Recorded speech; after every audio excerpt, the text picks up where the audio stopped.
Welcome to OrnaBakes. I am super excited to make my amazing cinnamon twists with you today. They're a fresh take on my original bulkas, and I use my quick bulka dough. They are so fun to make and you're gonna love them.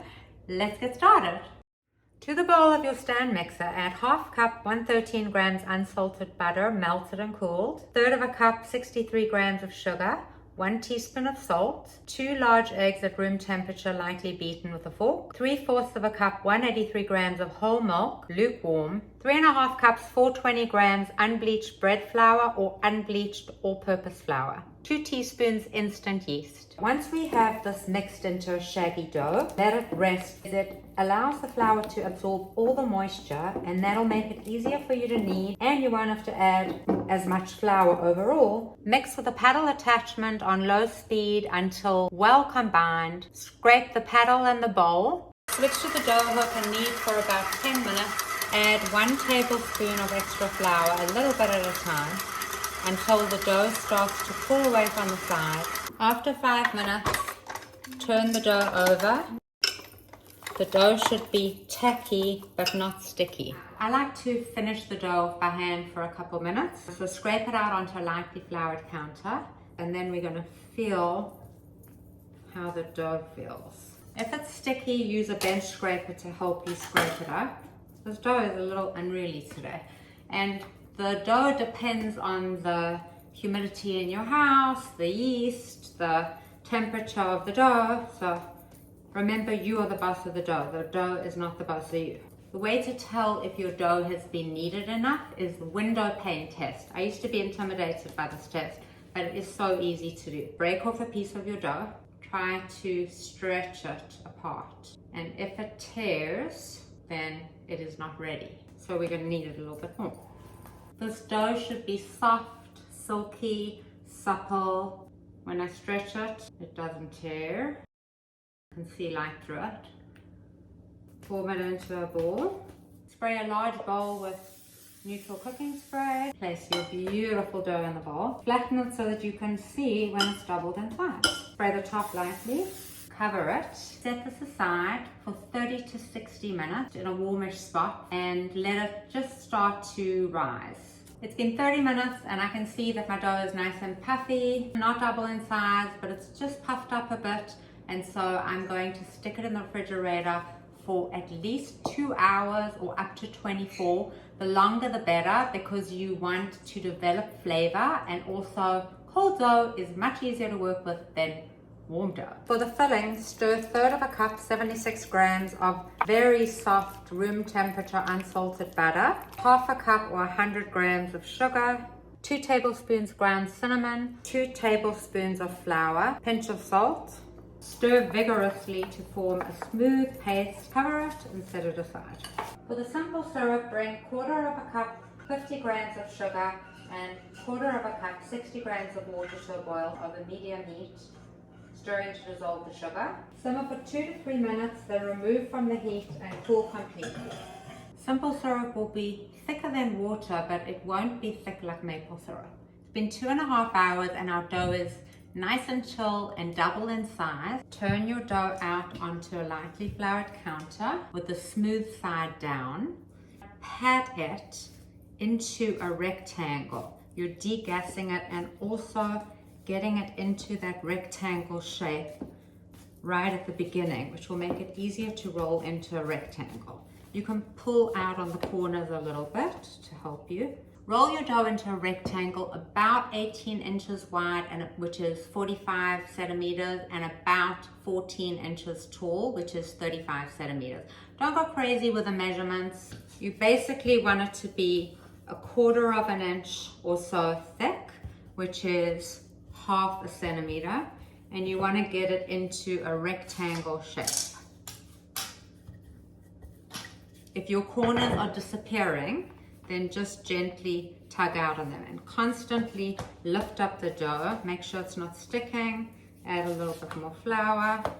If any part is too thick, just roll over it. Mark your dough gently with a ruler or a bench scraper into thirds. Use an offset spatula to spread your filling over 2/3 of the dough. You might not use all the filling. You don't want it to be too thick.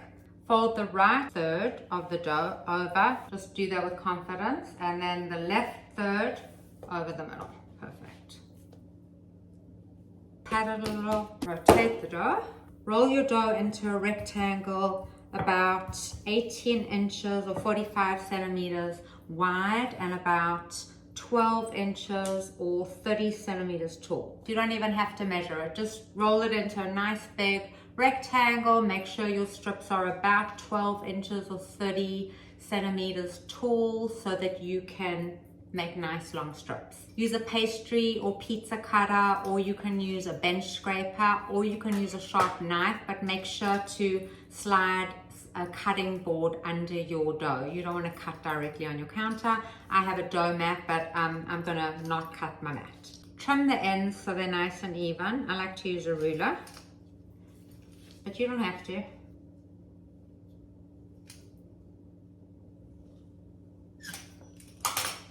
And you can keep these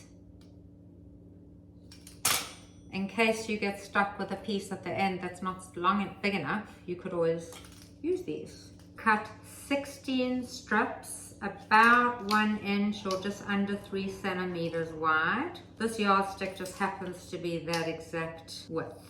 This recipe is really easy to modify for more or less people because you can make them a little thicker. Just bake them for a little longer.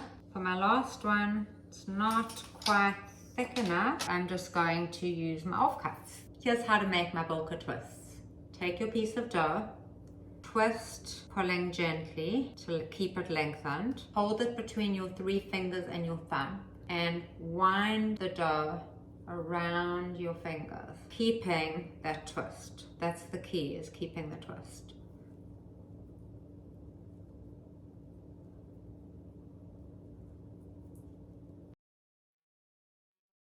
Pinch the ends tight together underneath. I'm going to show you another way to do it. And you'll get it round once or twice depending on how long you have it.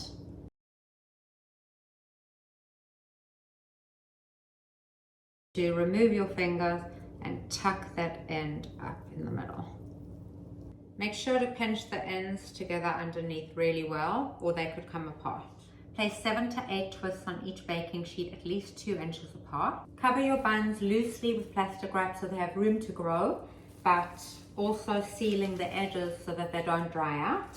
And place them in a warmish spot for 45 minutes to 60 minutes until they are very nice and puffy.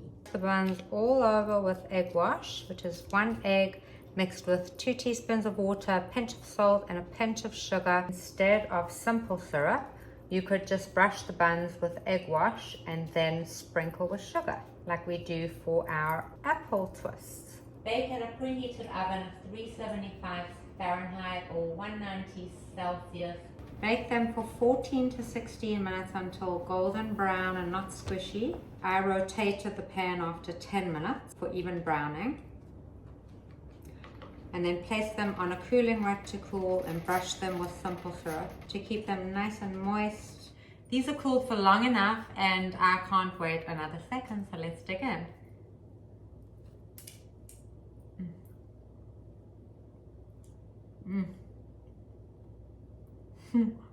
Oh my goodness. Soft, buttery, cinnamony, not too sweet, chewy, heaven.